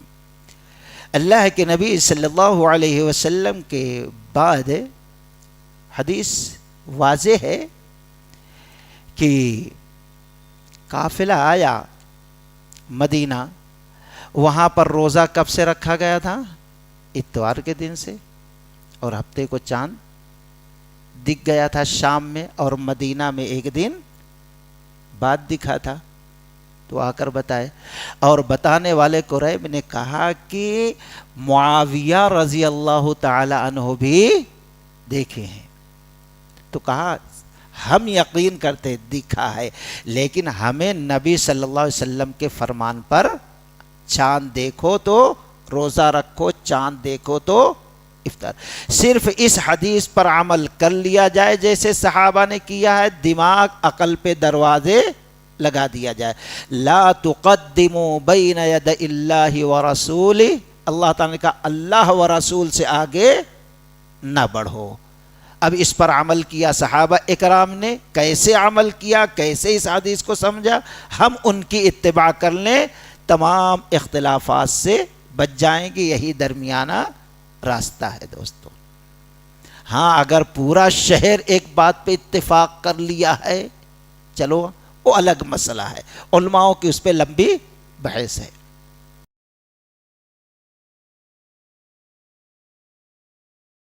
بھئی یہ دونوں طریقے سے آپ کے حساب سے عشاء کی نماز کے بعد سے لے کے، عائشہ رضی اللہ تعالیٰ عنہ کہتی ہے، مسلم کی روایت ہے، عشاء کے بعد سے لے کے نماز فجر کا وقت ہونے تک یہ تہجد کا وقت، اس کے درمیان اللہ کے نبی صلی اللہ علیہ وسلم تہجد، نفل، تراویح، قیام اللیل، صلاۃ اللیل پڑھا کرتے تھے۔ اب جہاں تک سوال ہے جماعت سے غیر جماعت سے، دونوں طریقے سے پڑھ سکتے ہیں۔ اللہ کے نبی صلی اللہ علیہ وسلم 3 دن پڑھائے، چوتھے دن نہیں پڑھائے، کہیں فرض نہ ہو جائے۔ لیکن ابھی میں نے کیا بتایا، ابو داؤد، ترمذی، ابن ماجہ، نسائی کی حدیث، ابو ذر رضی اللہ تعالیٰ عنہ کی، آپ پورے رمضان نہیں کیے، 23ویں رات، 25ویں رات اور 27ویں رات کو قیام کیا۔ پھر آپ صلی اللہ علیہ وسلم سے خواہش کی گئی کہ باقی راتوں میں ایسے ہم کو لمبا لمبا یعنی جماعت کے ساتھ پڑھائیں تو بہت خوشی۔ نبی نے کہا نہیں اکیلے پڑھو، ایسا کچھ نہیں کہا، بلکہ آپ صلی اللہ علیہ وسلم نے فرمایا جو شخص تھوڑی رات امام کے ساتھ قیام کرے گا اس کو پوری رات قیام کرنے کا ثواب ملے گا۔ ایک جماعت سے یہ فضیلت، لیکن اس سے یہ پتہ نہیں چلتا کہ اکیلے نہیں پڑھ سکتے، اکیلے بھی پڑھ سکتے ہیں، اور دوسرے اگر تنہا پڑھ رہے ہیں تو افضل بہتر یہ ہے کہ رات کے تہائی حصے میں پڑھے۔ جب نبی صلی اللہ علیہ وسلم کا وقت گزر گیا اس کے بعد سے منظم طور پر جماعت نہیں ہوتی تھی، 2 آدمی ٹھہر گئے، 7 آدمی ٹھہر گئے، 4 آدمی ٹھہر گئے، ایک گپا وہاں ایک گپا وہاں، ایسا پڑھ رہے تھے۔ تو عمر رضی اللہ تعالی عنہ نے، تمیم داری رضی اللہ تعالیٰ عنہ اور ابی بن کعب رضی اللہ تعالیٰ عنہ، یہ دونوں بڑے حافظ تھے قرآن کے، ان دونوں کو کہا کہ جاؤ تم فلاں جگہ، تم فلاں جگہ جاؤ، موطا امام مالک کی روایت ہے، تم فلاں جگہ جاؤ، 11 رکعت پڑھاؤ، 8 رکعت تراویح ہوگی اور 3 رکعت وتر، لیکن خود جماعت سے نہیں پڑھتے تھے۔ آئے ایک مرتبہ گھومتے ہوئے، لوگ پڑھ رہے ہیں امام کے ساتھ، آپ نے کہا کاش کہ ان لوگوں کو معلوم ہو جائے آخر وقت پڑھنے کی کیا فضیلت ہے تو اس وقت پڑھتے۔ تو گویا اگر اکیلے پڑھنا ہے اس وقت آپ خلوص کے ساتھ، اطمینان کے ساتھ، سکون کے ساتھ، دل جمعی کے ساتھ پڑھ سکتے ہیں تو پڑھے، کوئی مضائقہ نہیں ہے۔ جماعت سے بھی پڑھ سکتے ہیں اور تنہا بھی پڑھ سکتے ہیں، کوئی فرق نہیں۔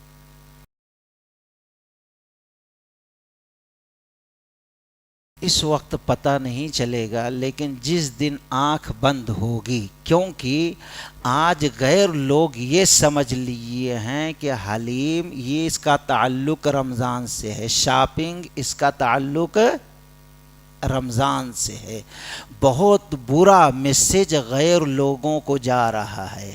یہ ایسا جو کرتے ہیں یہ لوگ جو ہے سمجھ لو ان کو رمضان کی اہمیت نہیں معلوم اور دین سے زیادہ ان کو تعلق نہیں، بس اداکاری یا عادت کے طور پر ایسا کر رہے ہیں. کیونکہ رمضان کا جو بار بار کہا جاتا ہے استقبال کرو، رمضان کی تیاری کرو، اس کا مطلب یہ رہتا ہے کہ رمضان میں روزہ رکھنے کے راستے میں کون سی چیز ہم کو تکلیف پہنچا سکتی ہے، کون سی چیز ہم کو مصروف رکھ سکتی ہے، نماز تراویح پڑھنے سے کون سی چیزیں ہم کو روک سکتی ہیں، اعتکاف کرنے سے کون سی چیزیں ہم کو روک سکتی ہیں، عبادت کرنے سے، دعا کرنے سے، ذکر و اذکار کرنے سے، قرآن کی تلاوت کرنے سے کون سی چیزیں روک سکتی ہیں، وہ ساری چیزیں رمضان سے پہلے کر لیں.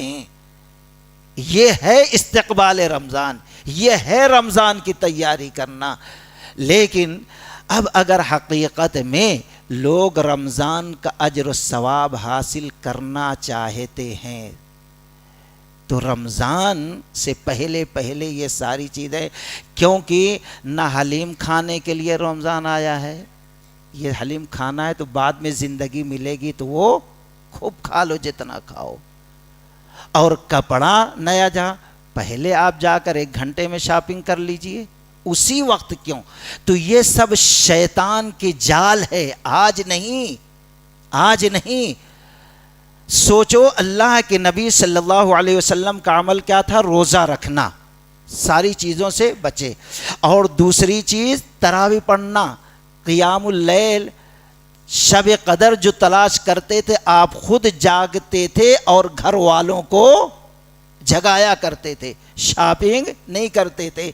تو یہ ساری چیزیں پہلے کر لینا ہے. اب اگر ان چیزوں میں ایک تو بے انتہا اسراف، بے انتہا، اور تیسرا جو عمل نبی صلی اللہ علیہ وسلم کا تھا وہ تھا سخاوت،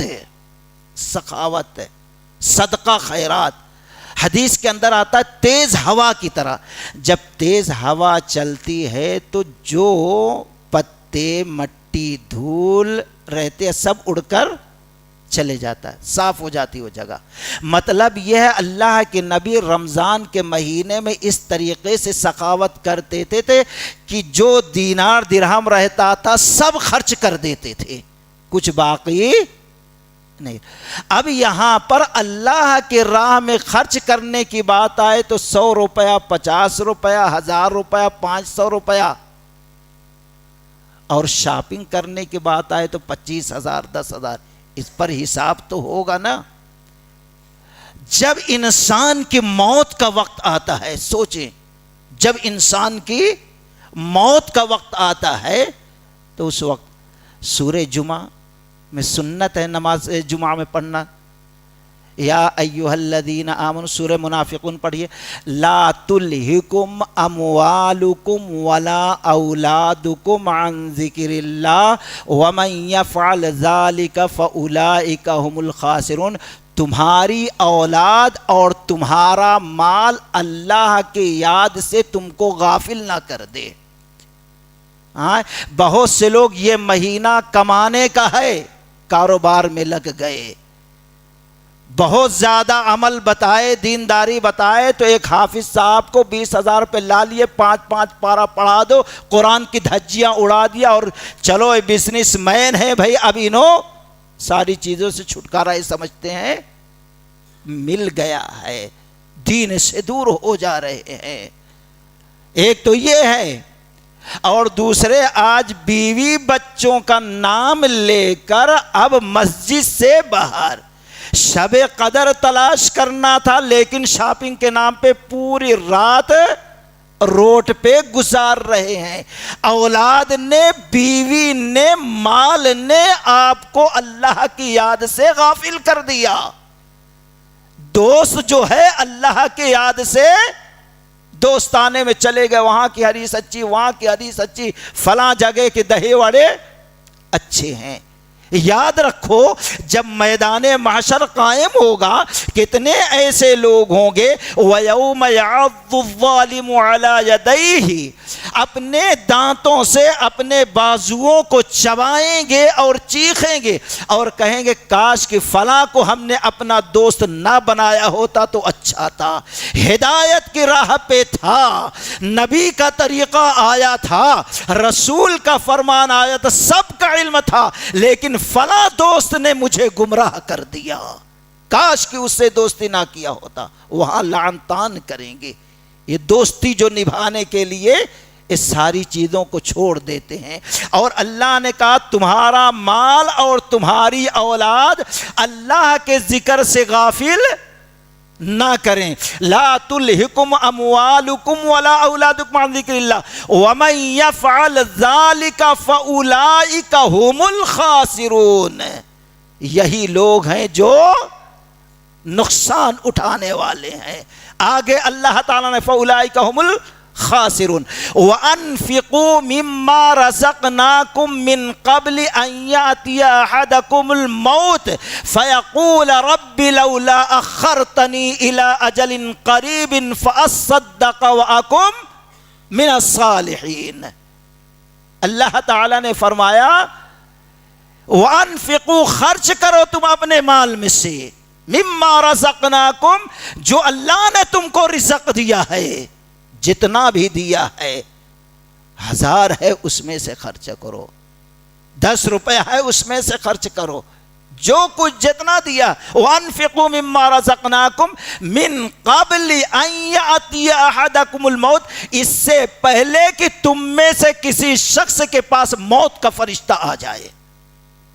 کس کے پاس رمضان گزرنے کے بعد آپ نے شاپنگ کی ہے وہ کام آئے گا؟ کسی کام آئے؟ اللہ کے ذکر سے آپ کو غافل کر دیا۔ اولاد کام آئے گی؟ مرتے ہی چھینے میں اس کو ڈر لگے گا کتنا جلدی آپ کو قبر کے حوالے کر دے، خسارہ ہی خسارہ۔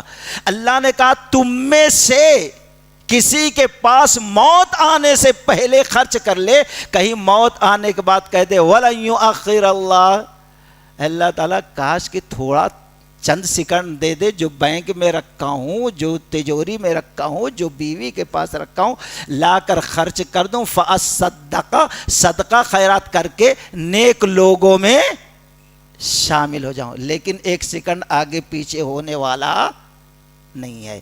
ایک تو وہاں پر، یہاں کس پر رو رہا ہے؟ تھوڑا وقت جو کچھ ہے خرچ کر دوں نیک لوگوں میں۔ اور دوسرا امام ترمذی رحمۃ اللہ علیہ ترمذی شریف کے اندر نقل کرتے ہیں کہ اللہ کے نبی صلی اللہ علیہ وسلم نے فرمایا ایک شخص کو میدان محشر میں لایا جائے گا۔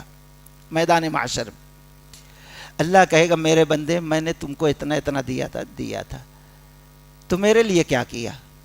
بندہ کہے گا اللہ تھوڑی زندگی دے دے، لا کر رکھ دیتا ہوں۔ اللہ کہے گا میرا سوال یہ نہیں ہے کہ تو کیا چھوڑ کے آیا ہے، بینک بیلنس چھوڑا، تجوری میں رکھ کے آیا ہے، یہ سوال نہیں، تو اپنی زندگی میں میرے لیے کیا کیا؟ اللہ ابھی زندگی دے ابھی۔ اللہ کہے گا پھر وہی اللہ غضبناک ہوگا۔ میرا سوال میرے بندے یہ ہے کہ تو کیا کیا جو میں دیا تھا؟ اللہ بھول گیا۔ 50,000 کی شاپنگ، وقت ضائع ہوا، عبادت، مال ضائع ہوا، وہ ضائع۔ اللہ کے نبی نے فرمایا دوزخ کے چاروں طرف سے انگار شعلے اٹھیں گے، اس کو اپنا نوالا بنا لیں گے۔ نسوا اللہ فنسیہ، تو نے اللہ کو بھلا دیا، اللہ تجھے دوزخ میں داخل کر کے بھلا دے گا۔ بہت برا انجام ہونے والا ہے۔ ابھی عبرت پکڑے، نصیحت پکڑیں۔ ایک انسان جب قبر میں جاتا ہے تو انہی لمحات کو یاد، 2 رکعت نماز کے مال صدقہ، لیکن اس کے بعد وہ موقع ملنے والا نہیں۔ یاد رکھو دوستو، ایک زندگی اللہ نے مختصر دی ہے، کتنے سال کی؟ 60 70، اکا دکا پہنچ گئے 100، لیکن وہ بھی بیچارے کیسے کیسے پہنچتے ہیں۔ ایک زندگی تو یہ دیا ہے، مقصد کیا ہے؟ لیبلوکم ایکم احسن عملا، تم میں سے کون اچھا عمل کرتا ہے. اس لیے رمضان کیوں دیا؟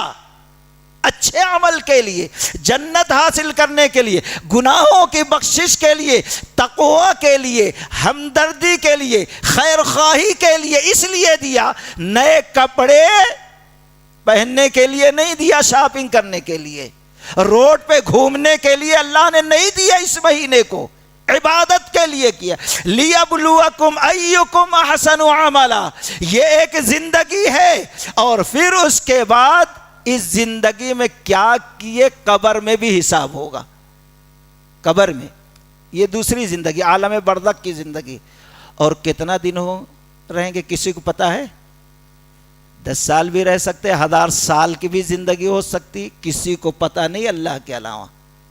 اور پھر اس کے بعد قبر میں دیے، اچھا ہوا کہ برا ہوا وہ تو مرنے کے بعد. پھر اس کے بعد میدان محشر قائم ہوگا. وہاں پر ایک ایک لمحے کا جب حساب کتاب ہوگا، ایک ایک سیکنڈ کا، تو کیا جواب دیں گے؟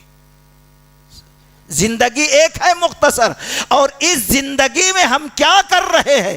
2 زندگیوں میں حساب کتاب دینا ہے دوستو. اس چیز پر ہم غور کر لیں، اصلاح کر لیں مصیبت آنے سے پہلے پہلے.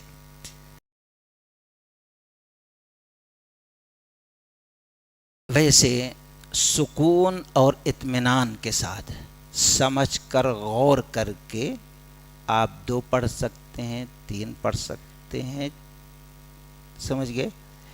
لیکن کم سے کم ایک تو پڑھیے، کم سے کم. لیکن ایک بھی پڑھ رہے ہیں تو تیز رفتاری سے نہ ہو. اگر بہتر ہے، اکثر لوگوں کو اگر قرآن صحیح نہیں، کچھ بھائیوں کو بہت صحیح ہے، کچھ لوگوں کو صحیح نہیں ہے، تو ایسے وقت میں بہتر ہے کسی حافظ صاحب کے پاس، علم والے کے پاس بیٹھ کر پورا قرآن ایک مرتبہ دور کر لے تو بہت بہتر ہے اکیلے پڑھنے، کیونکہ غلطیاں رہ جاتی ہیں. کیوں؟ مسلم کی لمبی روایت ہے، اس کے اندر کیا، اللہ کے گھروں میں سے کسی گھر میں جب کچھ لوگ بیٹھتے ہیں وَيَتَدَارَسُونَهُ، اور درس دیتے ہیں. درس کا کیا مطلب؟ ایک قرآن پڑھ کر سمجھاتا ہے اور دوسرے سمجھتے ہیں. تو ایسے وقت میں اللہ کی رحمت گھیر لیتی ہے، سکینہ نازل ہوتا ہے، رحمتوں کے دروازے کھل جاتے ہیں. تو اب کیوں کہا گیا مسجد میں، اللہ کے گھروں میں سے کسی گھر میں؟ دوسری جگہ بھی پڑھ سکتے. یہاں پر جو اس حدیث سے کھل کر فوائد نظر آتے ہیں، اس میں سے ایک یہ ہے، جب ایک صاحب علم ہوگا، بیٹھے گا، تو اب کچھ لوگوں کو اگر پڑھنے نہیں آ رہا ہے تو وہ پڑھ لیں اچھے طریقے سے. کسی کو صحیح تجوید نہیں ہے تو وہ تجوید صحیح کر لے. کسی کو کچھ حفظ نہیں یاد ہے، چند سورتیں ان کے پاس، اور کسی کو کچھ نہیں آتا، بڑی عمر کا ہوگا، دیکھیں گے بڑے بڑے عمر والے سیکھ رہے ہیں، چلو بھائی ہم بھی، دوسرے لوگوں کو ترغیب ہوگی وہاں بیٹھ کے. اس انداز میں اگر کیا جائے تو بہت بہتر اور افضل ہے.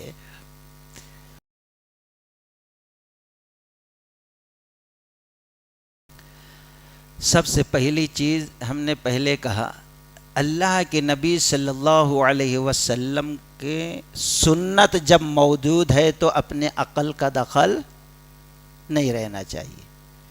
آپ صلی اللہ علیہ وسلم نے کہا 5 راتوں میں تلاش کرو. حدیث کے اندر آخری عشرے میں آپ کوشش محنت کرتے، لیکن تلاش کس میں کیے؟ 5 راتوں میں. اب گنا بھی دیے، 21 23 25 27 اور 29. واضح ہے. اتنی واضح حدیث ہونے کے بعد پھر اب اس میں تلاش کرو. نبی نے تلاش بھی کیا عملی طور پر، اور پھر حکم بھی جاری کیا ان میں سے. اور یہ ہے کبھی یہ گھومتی رہتی ہے. کیوں؟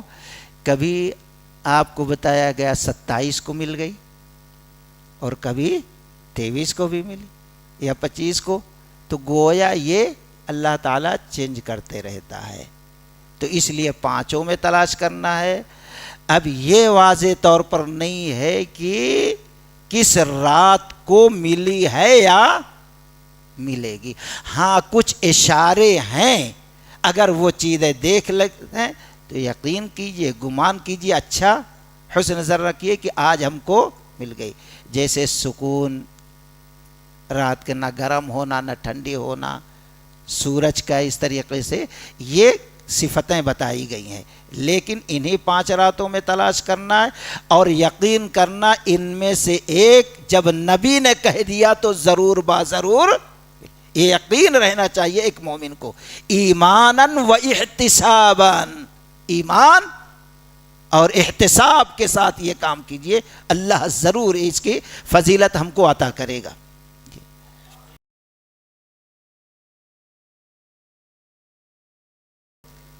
سب سے پہلی چیز یہ ہے، دین نام ہے نبی کی سنت پر عمل کرنے کا۔ ہمارے لیے دلیل کس کو بنایا اللہ نے؟ نبی صلی اللہ علیہ وسلم، اطاعت اتباع نبی کے فرض قرار دیا ہے، کسی اور کی نہیں ہے، کسی اور کی اتباع اطاعت فرض نہیں۔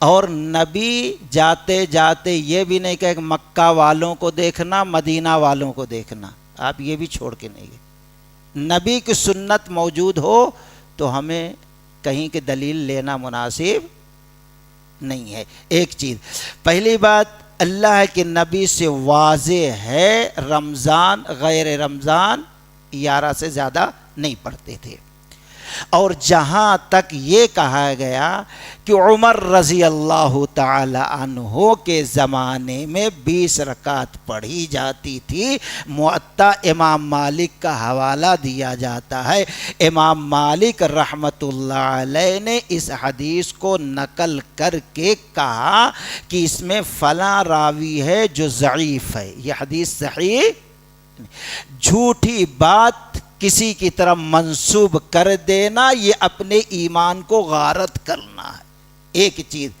اور دوسرے یہ نہیں ہے کہ عمر رضی اللہ تعالیٰ نے کہا تھوڑی دیر کے لیے چلو بھائی آپ دلیل پکڑ لیے، تھوڑی دیر کے لیے عمر رضی اللہ تعالیٰ نے پڑھے یا زمانے میں اس میں ہے ان کے زمانے، بھائی اب مودی کا زمانہ ہے، کوئی شخص یہاں کیا کر رہا ہے یہ تھوڑی کہہ سکتا ہے کہ مودی نے کیا ہے کہ نہیں ہے، یہ تو کوئی دلیل نہیں، اس کے زمانے کون اپنے گھر میں کہاں کیا کر لیا یہ تو اس کے اوپر نہیں ڈال سکتے۔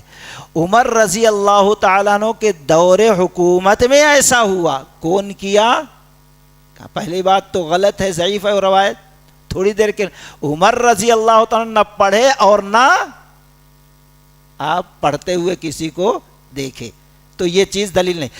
دوسری، موطا امام مالک کے اندر ہی امام مالک رحمت اللہ علیہ اس کو ضعیف قرار دے کے صحیح نقل کرتے ہیں کہ عمر رضی اللہ تعالیٰ عنہ اپنے دور خلافت میں ابی بن کعب رضی اللہ تعالیٰ عنہ کو بلائے، تمیم دارمی رضی اللہ تعالیٰ عنہ ابی بن کعب رضی اللہ تعالیٰ عنہ کو مسجد نبوی میں منتخب کیا اور کہا 11 رکعت لوگوں کو پڑھاؤ، اور پھر تمیم داری رضی اللہ تعالیٰ عنہ کہا فلاں جگہ چلے جاؤ ان کو تمہیں 11 رکعت، صحیح اسی حدیث میں کتاب میں امام مالک رحمت اللہ علیہ یہ قرار دیتے ہیں۔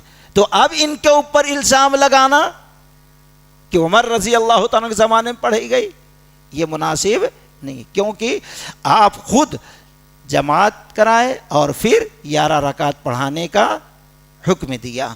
اور جہاں تک یہ ہے مسئلہ حرمین میں پڑھی جاتی ہے، سب سے پہلی چیز جب کتاب اللہ سنت رسول اللہ موجود ہو تو ادھر ہمارے کو دیکھنا نہیں، چلو تھوڑی دیر کے لیے ہم دیکھ لیں، تو وہاں جو یہ شروعات ہوئی ہے یہ کہہ کر شروع ہے کہ بھئی 2 امام پڑھاتے ہیں، آپ دیکھیں گے ایک امام 10 رکعت وہ ہٹ جاتا ہے پڑھا کے، یعنی اب ٹھہرتا نہیں سب میں چلے جاتا، اور پھر دوسرا امام آتا ہے 10 رکعت پڑھاتا ہے، اس طریقے سے 20 ہوتی ہے۔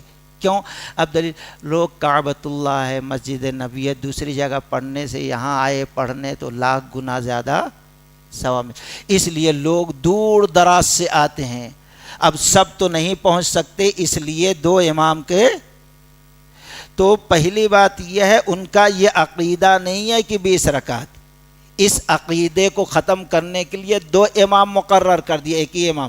ایک امام جیسے بدل جاتا ہے ویسے پڑھنے والے بھی اپنا، جس کو 10 پڑھنا رہتا، 8 پڑھنا رہتا، پڑھتے اور چلے جاتے، دوسرا امام بھی آتا اور لوگ آتے جاتے رہتے ہیں۔ اب اگر کوئی شخص اس کو دلیل بناتا ہے تو مناسب نے اور چیز کو بھی دلیل بنا دینا، خوب زور سے آمین کہا جاتا ہے، قدم سے قدم کو ملایا جاتا ہے، رفع الیدین کی جاتی ہے، یہ ساری چیزیں حرمین کی دکھائی نہیں دیتی ہے۔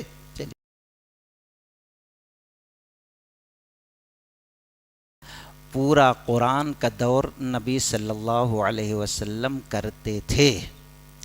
اب اگر کسی کو تکلیف نہیں ہو رہی، اکا دکا تکلیف ہو رہی، مطلب یہ ہے امام صاحب سکون سے پڑھ رہے ہیں اور آپس میں فتنہ فساد نہیں ہے، الحمدللہ کوئی فرض نہیں، ضروری نہیں پڑھو، کوئی کسی پر زبردستی نہیں کر رہا۔ اب مسجد والے 8 رکعت کا اور پھر حافظ کا انتخاب کیے ہیں جو ہر دن 1 پارہ کر کے پورے مہینے میں قرآن، یہ بدعت نہیں ہے بلکہ اللہ کے نبی جبریل امی کے ساتھ پورا کرتے تھے۔ اگر کوئی کرتا ہے تو الحمدللہ ایک چیز ہے، یہ بدعت نہیں۔ بدعت کے لیے کچھ دلائل ہونا، کچھ چیزیں ہونا، منہ کھولے بدعت کہہ دیے، اللہ اکبر۔ دوسری چیز یہ ہے کہ آج دیکھو اس کی اہمیت ختم کر دے رہے ہیں لوگ یہ بول کے، آج لوگوں کو یہ بھی نہیں معلوم کس سے مسئلہ پوچھنا ہے۔ اللہ کے نبی صلی اللہ علیہ وسلم ان نمازوں میں کتنا لمبا قیام کرتے تھے، پوری پوری رات کر جاتے تھے، پیر میں ورم آ جاتا تھا، سوجن آ جاتی تھی، سوچ، اور ایک ایک منزل قرآن پڑھ لے جاتے، سورۃ البقرہ پڑھے، سورۃ النساء پڑھے، سورہ آل عمران پڑھے، اس طریقے سے 4 5 پارے پڑھ لے گئے۔ اب کوئی 1 پارہ پڑھتا ہے تو بدعت کیسے ہو گئی؟ اللہ، اس کا تو واضح ثبوت ہے، افضل ہے کوئی اگر قرآن الحمدللہ سکون سے پڑھاتا ہے، لوگ سنتے ہیں اور ایک قرآن مکمل ہوتا ہے۔ فرض نماز میں سب کا خیال کرنا، لیکن نفلی نماز جتنا چاہے لمبا رکوع سجدہ قیام کرو، کوئی بات نہیں، ایک چیز۔ اور دوسری چیز جو ہے تقاریر کا، ایک بھائی واضح طور پر کہوں گا، اس میں ہم بھی ہیں کہ سنت سے ثابت نہیں ہے وعظ نصیحت کرنا، تقریر کرنا، نبی سے صحابی سے ثابت۔ اس کو کوئی افضل سمجھ کے کرتا ہے تو ظاہر بات ہے پھر نبی سے آگے بڑھ رہا ہے، افضل سمجھ کے کر رہا ہے۔ اب لوگوں کیا کہنا رہتا ایسے وقت میں کہ بھئی آدھا 1 گھنٹہ سن لیتے ہیں اس طریقے سے اور پھر اس کے بعد عبادت میں لگ جاتے ہیں، اور روز جیسے درس ہوتا ہے اسی انداز میں ہو جا رہا ہے، ٹھیک ہے، لیکن اس کو سنت نہیں کہہ سکتے، افضل بہتر۔ اگر روز درس رکھے ہیں تو الحمدللہ ٹھیک ہے، 1 گھنٹہ 1.5 گھنٹہ کر لیں، لیکن افضل سمجھ کے، سنت سمجھ کے اس کو نہ کریں، اور کوشش کریں مختصر کرنے کی۔ کیوں؟ سنا کے ہمارے جیسے لوگ تھکا دیتے ہیں۔ اب دوسرے لوگ چلو رات جگ لیے، ایک یہاں ٹیڑھا ہوتا ہے، ایک وہاں ٹیڑھا ہوتا، 5 لوگ کہتے چائے پی کے آئے، اب تو بہت عبادت کر لیے، 10 لوگ وہاں گمپا بنا کے بیٹھ جاتے ہیں۔ اب یہ فائدہ کے بجائے نقصان ہو رہا ہے، بھئی آپ سنے ہیں تو سننے کا تقاضا ہے کہ عمل کریں. اس لیے اتنی لمبی تقریر وغیرہ کر کے بھی تھکا کے بیزار کر کے لوگوں کو نہیں چھوڑنا چاہیے. مختصر ہو جس میں لوگوں کی چاہت باقی ہو کہ چلو بھئی جو سنے ہیں بڑی نورانی رات ہے، اس کے اندر عبادت کریں گے، دعا کریں گے، ذکر و اذکار کریں گے، تو یہ طریقہ صحیح ہے. مزید علماء اور مقررین کے بیانات سننے کے لیے ہمارے YouTube چینل کو سبسکرائب کیجیے. جزاک اللہ.